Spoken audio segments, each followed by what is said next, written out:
I don't know about you, but everything about yesterday sucked. Everything.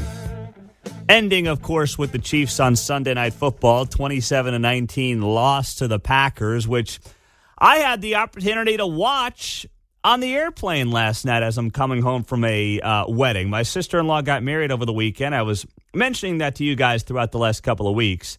So I had a few days to myself yesterday after the family flew out east to see some family. I stayed for Thanksgiving. I came back. I flew back for the wedding last week. And then we had another travel debacle yesterday. A 2:40 p.m. flight turned into a 6:20 p.m. flight. And it was actually more like 6:45 by the time we actually got up and got going.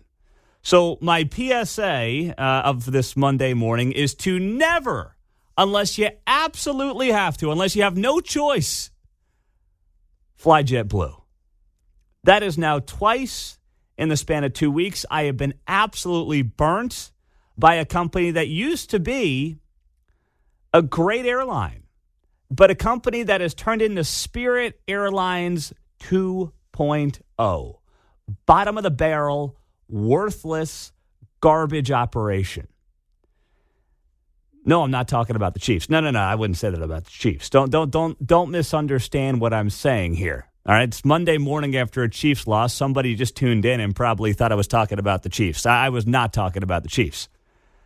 But my goodness, and yesterday I'm doing it with a 4-year-old, soon-to-be 5-year-old, and a 2-year-old. And I came in here on Monday last week and I told you a similar horror story about traveling and having a 5-hour delay on JetBlue. And here I am again on a Monday morning telling you about a 4 to 5 hour delay on JetBlue. This time, though, I had 2 toddlers in tow. And it went exactly as you would have expected. Crying, tears, sick, mommy. I mean, it was an absolute nightmare from start to finish. We're sitting on the tarmac, and it's funny. We walked up to the gate yesterday. Everything was going well. It's about 12:30, 1 o'clock. 1:30, I guess it was at this point. We're walking up to the gate, and everything was looking like it was on time. So I said to Kate, oh, this is the same gate I was at last week where I had trouble. And she's like, don't say that. I'm like, oh, whatever. Flight's in an hour. Everything's on time. We're good. So I didn't think anything of it. We get on the plane. We're sitting there on the tarmac. I think we're getting ready to go. And what happens next? And I'm wondering, because it's been about a half hour now. Pilot goes, we got an audio control panel issue, so we're going to have to go back to a gate. But the problem is there's not a gate that's open for us right now. So we've been waiting. But our audio control panel is not working. And this is after the issue I had with them last week, where the reason I had a 5-hour delay was because the latch on one of the overhead bins wasn't working, and it happened to be the bin that had the life raft in it. So now it's an audio control panel issue in the cockpit, which, listen, I understand, but is no one checking this before we go anywhere? Is there a reason we're all getting on a plane and then going out to a tarmac while the audio control panel's not working? I don't understand how that even happens. So we go back to a gate, we got to deplane, we got to find a new plane, and we are ultimately delayed by 4 hours. So then last night, if there's any solace in any of this, JetBlue does have televisions at every seat, so I'm able to watch the Chiefs game. Now, of course, I'd much rather JetBlue have planes that work than have televisions on the back of the seats. I mean, it's nice. They've got these fancy bells and whistles, but when you can't get the actual airplane itself to function properly, I'm not impressed because you got a free TV for me to sit on the tarmac for 45 minutes and wait for you to figure out whether or not the damn audio control panel's working. But anyway, I'm watching the game last night, and something felt different about that first Packers drive. Something felt different as the Packers jump out to a 7-0 lead on a 13-play, 75-yard drive that took 8 minutes off the clock. Because suddenly it was the defense that found itself on its heels early in the game. It was the defense. I'm not blaming the defense, but my goodness, when the Packers put together 2 75-yard drives right out of the gates and score, with the way this offense has been hit and miss this season, that right there was like, okay, we might have some problems here. They were long, methodical drives. It wasn't like the Raiders game. The Raiders game the week prior, you're down 14-zip, and it's like, okay, it's the Raiders. We're going to lock this thing down. We're going to get back in this game. You're at Lambeau Field. It's cold, Sunday night football. You know the offense has had its struggles. It felt different after the Packers went up 14-3. And the Chiefs ended up never winning the game. Of course, never leading the game, and then ultimately losing the game 27-19. So I'm watching the first 3 quarters last night on the plane, trying, I should say, as we have 2 toddlers who are just sick of it. They're done. They're over the entire day, and they want nothing to do with it. But we're watching the game last night, first 3 quarters, and then the final, I guess it was final 3.5 minutes we caught in the car ride home. The girls had passed out by that point, so Kate goes to get the car. That way I can carry the luggage out to the curb with the girls, because I figured I can't go get the car, because if I go get the car, she's stuck with the luggage and the 2 kids. So you go get the car, I'll stay with the kids. And by the way, at KCI, they have got to figure out the baggage claim situation. It is taking way, way, way too long for the baggage to come out to baggage claim. And as I understand it, from the mayor of Kansas City, that is a airline issue. They staff that. It's not a city thing, but that is an absolute mess. It took 20 minutes to see a single bag. It's just too long. So get the kids out to the car. We end up, of course, driving home, 35 minutes. The last 3-4 minutes we're listening to on the radio. And it's just like, in previous years, you felt like Mahomes and company would have gotten this thing done. But as I'm listening to the last, minute and 10 seconds of game time, when they've got the ball down 8, I'm like, I have no confidence they're going to get this thing inside the 20. No confidence. And by the way, Mitch Holthus was out last night. Of course, he's been doing the Chiefs games for, 30 years. He had COVID this weekend. He missed his first game ever as Chiefs radio broadcaster. And I'm not here to pick on anybody, but I'm kind of in a pissed off mood this morning. Boy, it was a massive drop-off to the backup guy. Here's a little PSA as someone who used to do play-by-play, and I didn't do it very well. It was not my forte. It was the hardest thing to do in broadcasting that I've ever done, football play-by-play. There's so much happening. There's so much you have to describe. But I will say this is if you are a young broadcaster and you want to be a play-by-play guy or gal, you got to tell the listener when the ball gets snapped. This is not difficult. You can't say, Chiefs line up, Mahomes in the shotgun. He's rolling right. Now he's moving left. You have to say, ball snapped. This is broadcasting for play-by-play 101. So I'm sorry. If I'm in an annoyed mood this morning, it's because I am. I'm not going to sugarcoat it for you here. It's a Monday. I wish I could make it a tirade instead of a tirade Tuesday. We'll make it a tirade Monday.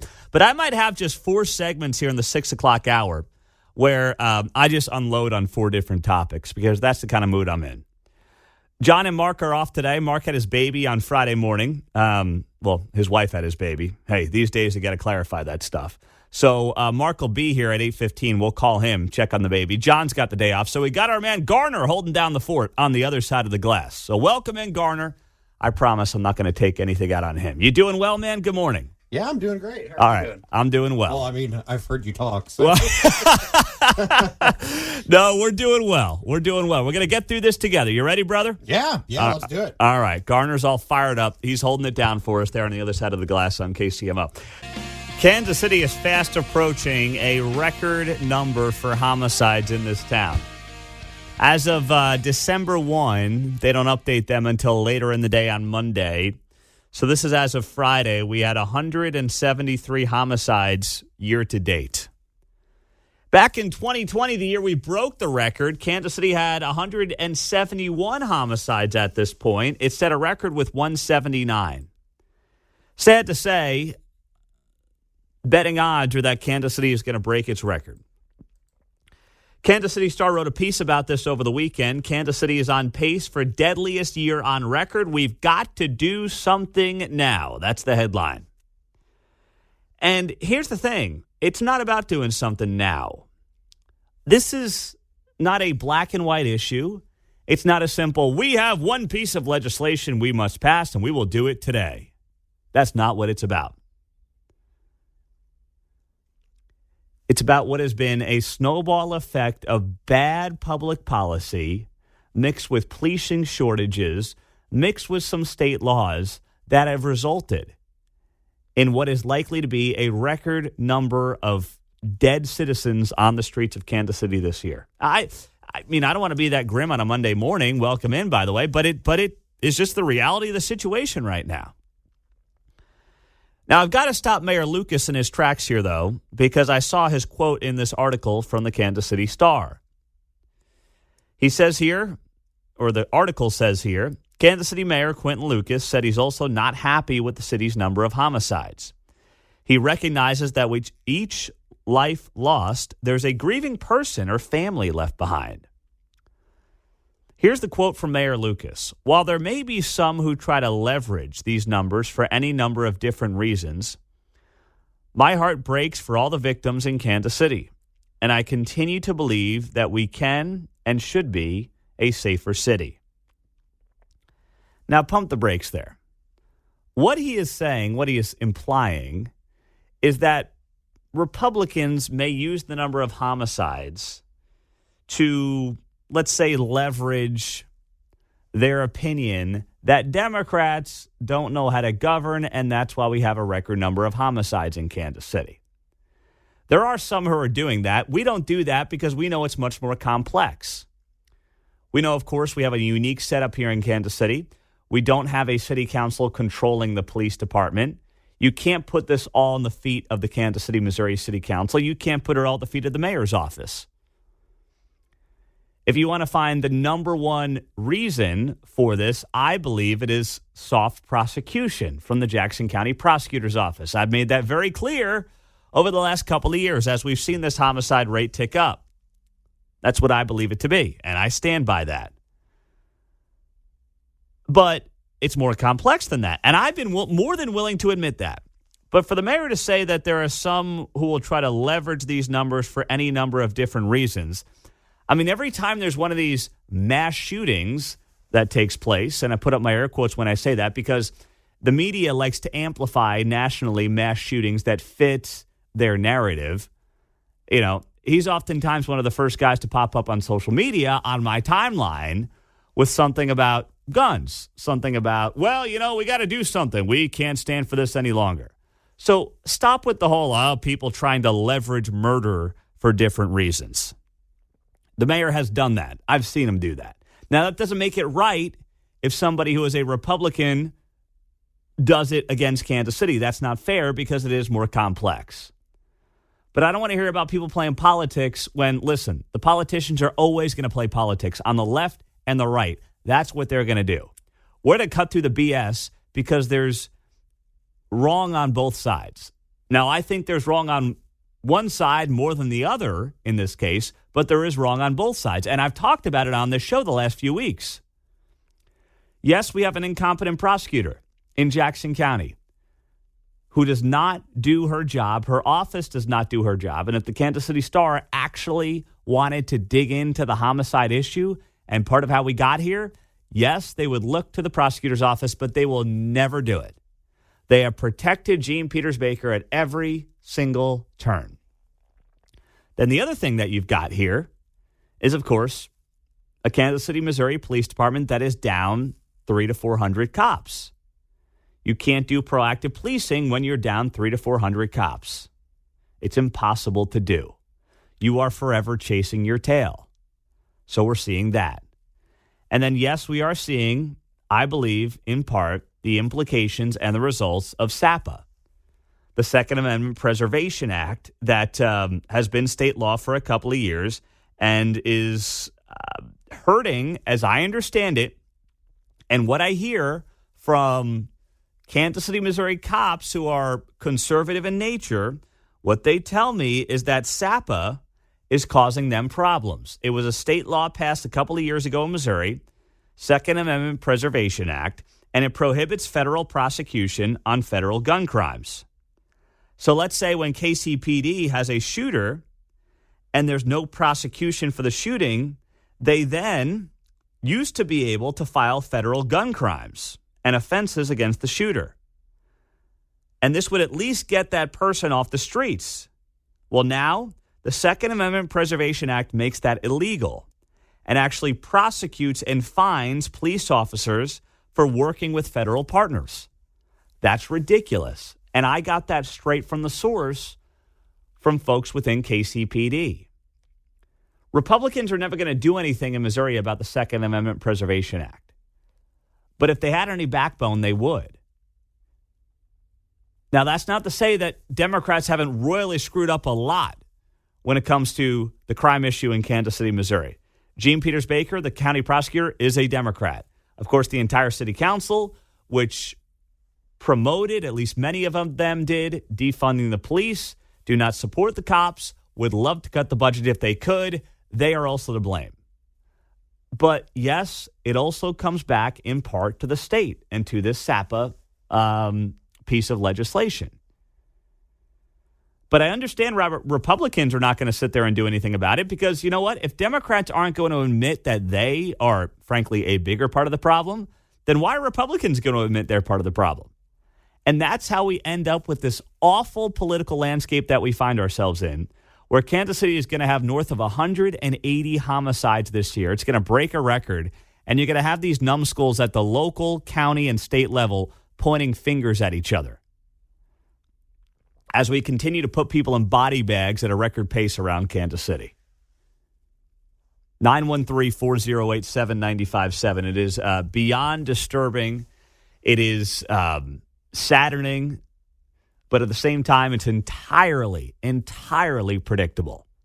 And all the people who are saying it's not their fault, if only they had more control, no, it's all partially their fault. Every single one of them.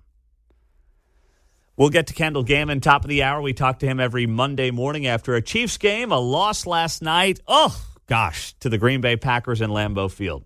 So he's going to be here just after 7. Meantime, there's a phrase that Joe Biden used to say a lot that he suddenly isn't saying anymore. What are we talking about? We'll tell you what that is and the reasons behind it. Coming up next on 95.7 FM, KCMO.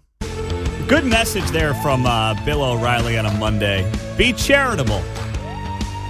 We've got an opportunity for that coming up on Thursday. Our Children's Miracle Network, Miracle Day of Hope. We're going to be raising money for the kids here in Kansas City. And our pal, Bill O'Reilly, is giving away signed copies of Killing the Witches to our 10 biggest donors. So be sure to be listening on Thursday. We're going to be tugging at those heartstrings. It's going to be a great week. Always love raising money for the kids. And by the way, last year, KCMO Talk Radio raised the most money of any radio station in this cluster. So we want to smash that record this year. I know you guys are going to help us do that. Okay, so Shawnee Mission School District has issued a statement after the viral fight from Shawnee Mission East last week where a white male student was punching a black female student after a racial conversation got heated and went clearly way too far. So we played the clip for you last week. It's just horrific. There's no excusing it at all. Like, I don't care what she's saying to you. It doesn't matter, frankly, what the skin colors are when you talk about hitting a woman. You don't hit a woman. He pushes her first. He walks up to her. He instigates. He's the first one to get physical with this girl. And then she does take a swing after he pushed her. So he initiated the contact. That's in the video. She goes and she starts punching him, and then he just wails away. Broken nose, the whole thing. But the Shawnee Mission School District may be taking the exact wrong approach here. Let's get to the story from KCTV5. In a public email sent to parents and staff, Dr. Michelle Hubbard touted the district's commitment to diversity, equity, and inclusion, but said, quoting here, "The distressing behavior we saw in the video reminds us that we still have more work to do. Our students have been vocal this week in reminding us that we are not done. They have spoken loudly, and we are listening. What I saw in that video is not who we are, and we must do better, and we will. So that's Michelle Hubbard. She is the superintendent for the Shawnee Mission School District.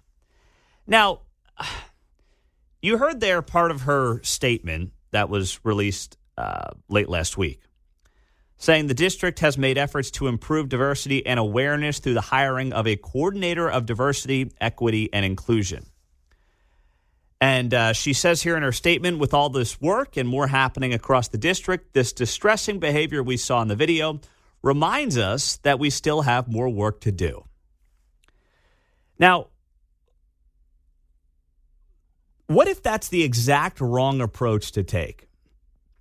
Because all I've seen across corporate America, across higher education, across K through 12 schools, is continuing to push these made-up diversity, equity, and inclusion principles. I mean, I was just raised, and this is how I grew up, treating people how you want to be treated, right? I mean, it's a pretty simple concept, seems to me.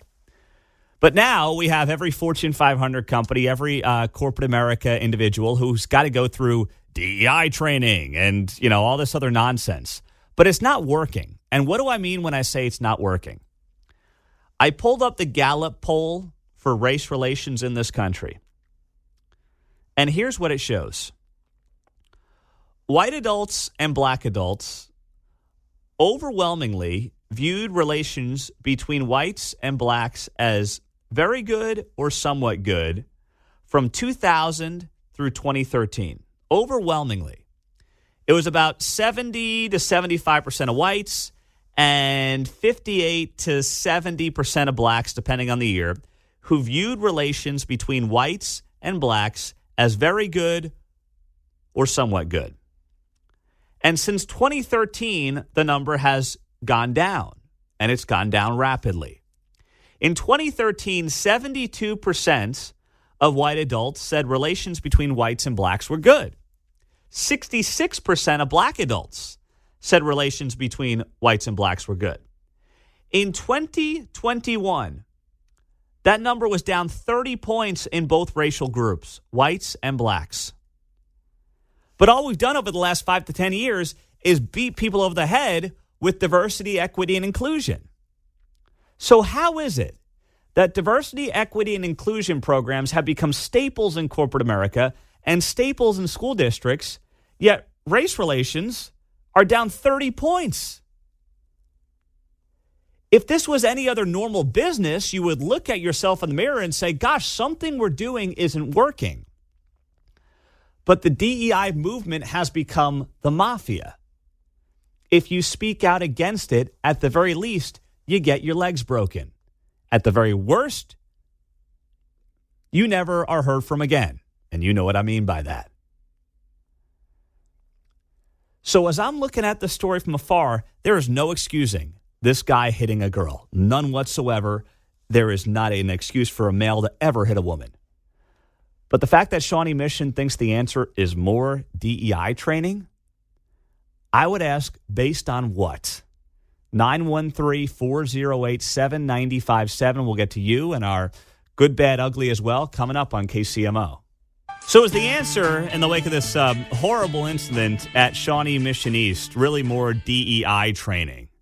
That's what I want to know on a Monday morning, 913-408-7957. I bring this up because of the statement that was put out by Michelle Hubbard, who is the superintendent for the Shawnee Mission School District.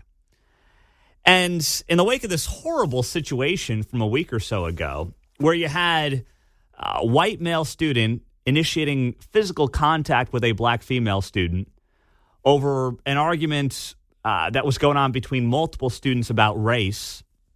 He ends up pushing her. She takes a swing at him, and then he starts punching her and apparently breaks her nose. Now, both students were suspended. And by the way, as they should be. Now, his suspension should be longer, but you can't not suspend her because she's also throwing punches at a student. So you got to suspend both of them, but his should be significantly longer. He's also potentially facing charges in this deal, so that's another problem for him. And by the way, I'm okay with that too. But is the answer here, as was alluded to by Michelle Hubbard, superintendent at Shawnee Mission School District, Is it really about more DEI training and awareness, which is what she said in part in her statement?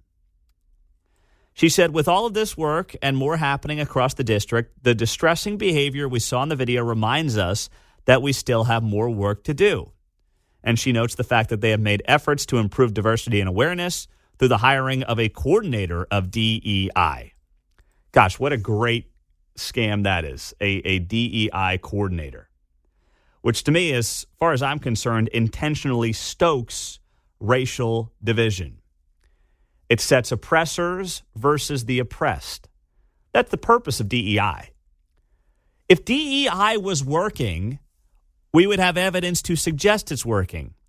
Instead, all we've seen is a decline in racial relations in this country the last 10 years. I have a Gallup poll, very reputable polling firm, that shows back in 2013, 72% of white adults said relations between white and black people were very or somewhat good. And 66% of black adults said that relations between whites and blacks were very good. And for the better part of at least 15 years since they started doing this poll back in 2000, it hovered right around that number. Today, at least the last time it was done in 2021 per Gallup, only 43% of white adults and 33% of black adults say that things are good. It went in the toilet back in 2014. What happened in 2014? Ferguson, right on the other side of the state. But then some people are going to point out, well, this is all Trump's fault, right? No. The race relation numbers bounced back up in 2016, 2017, and 2018 into 2019. Now, they weren't where they were pre-2013, but they bounced back up in like 2016. So race relations were getting better. And then really since 2019, they've gone downhill another 10 points, despite the fact that DEI training continues to skyrocket around the country.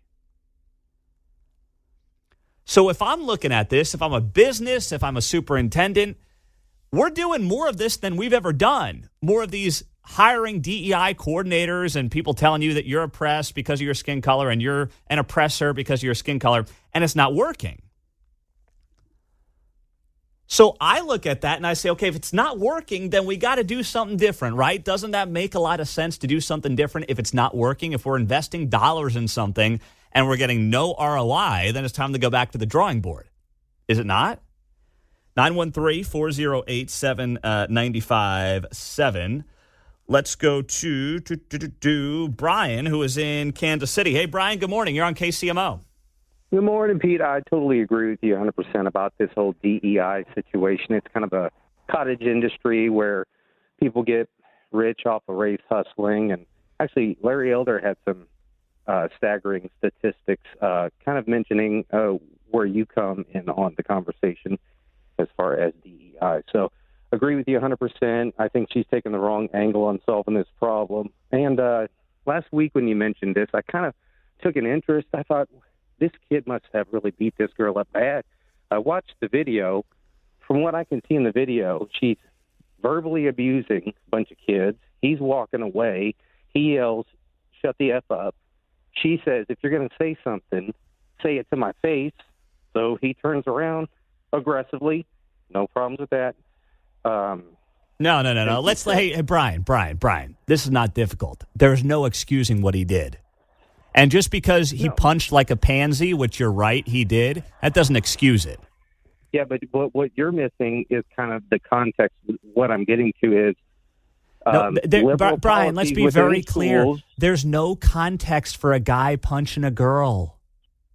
Can I finish my point, please? Go ahead.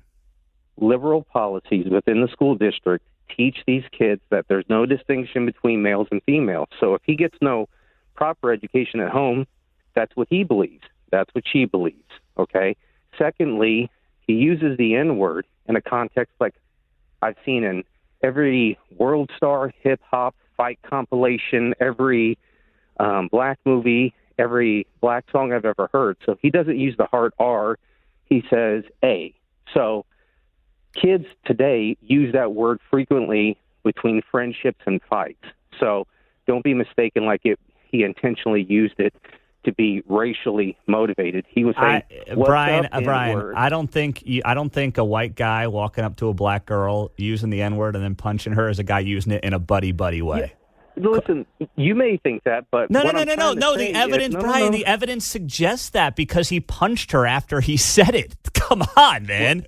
No, he said it before he punched her. Exactly, and then he punched her. That's not, you don't, Brian, this is crazy. This is crazy. I got a lot of calls I want to get to, but you're losing your mind.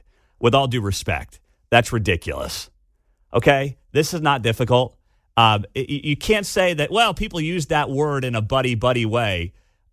That is true. That is very true, but you're also painting a broad brush saying it's in every black song you've ever heard. I mean, listen to music, Brian, please. Get out once in a while.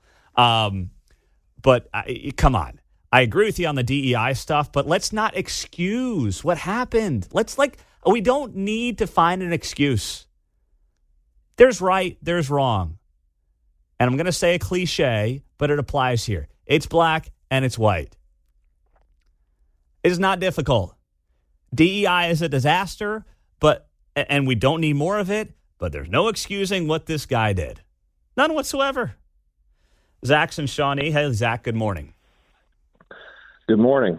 I just wanted to weigh in because I couldn't agree with you more on the DEI part of, what your analysis was. When I read that on Friday night, that was sent out from the superintendent, my take was, as a parent of both a white daughter and a black daughter, and I saw that happen. My daughter is a student at Shawnee Mission School Districts, and I wouldn't want that to happen to either of my daughters.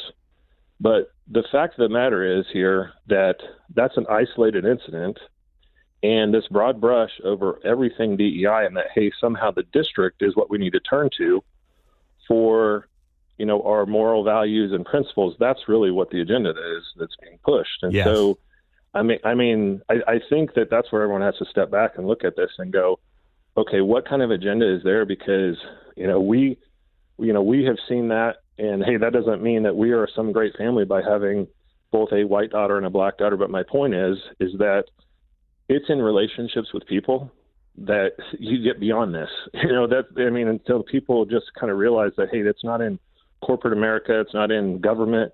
It's not in, the school district that you figure out, that, hey, people, just like you said, that's how I grew up. It's like, hey, you treat people the way you want to be treated.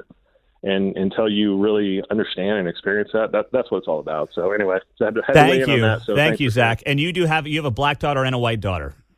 Yes, we do. Are adopted both, or? Yes. Okay. Our daughter that's black is adopted. And you feel like in the school district, for the most part, things are okay. This is an isolated incident, and the answer is not more DEI.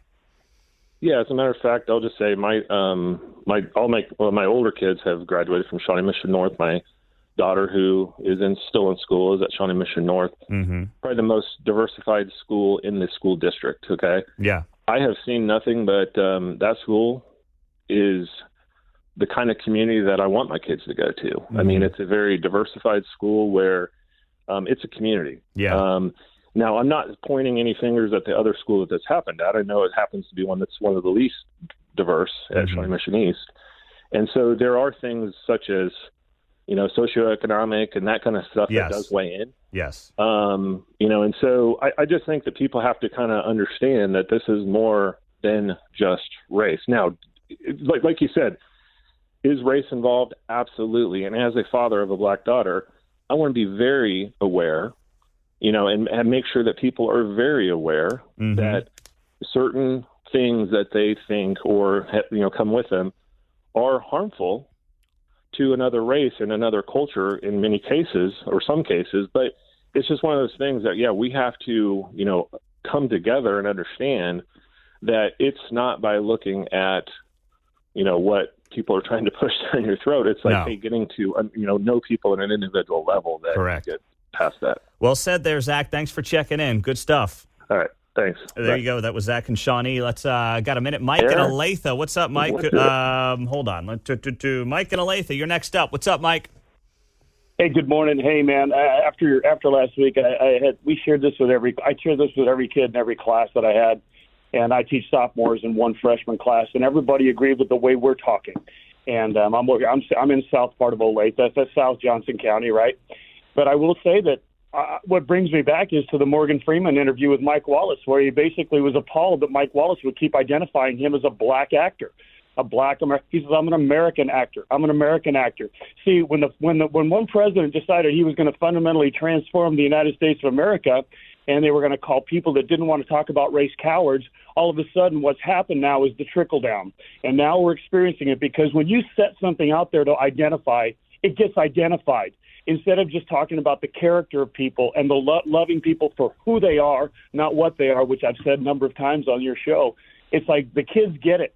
They get it. So this superintendent's out of line by keeping, and she's basically fermenting this whole thing, and it's backlashing in the business community. I do believe that kids aren't stupid, and teachers, for the most part, aren't thinking that way. Just treating people the way they're supposed to be treated and the way they treated. And gosh, the last caller is exactly right. It's just common sense, and it's human being in a relation. Yeah. It's not. We need to quit identifying crap that doesn't need to be identified. This isn't difficult. Thank you, Mike. It's not difficult. You treat people how you want to be treated. You treat them for who they are and how they treat you. This isn't hard. I don't need some, six-figure wonkadonk to show up and give me some PowerPoint presentation on that. It's BS. And, I wish that we could learn from what we've seen the last couple of years and realize more of that is not helping. It's not excusing what happened at Shawnee Mission East at all. At all. It's terrible what happened there. There's no excuse for it. But it ain't the answer. More DEI is not the answer. Coming up, the good, the bad, and the ugly from the weekend. We'll get to that. Then Mark's going to be here at 8:15. His wife had the baby over the weekend. That's coming up on KCMO.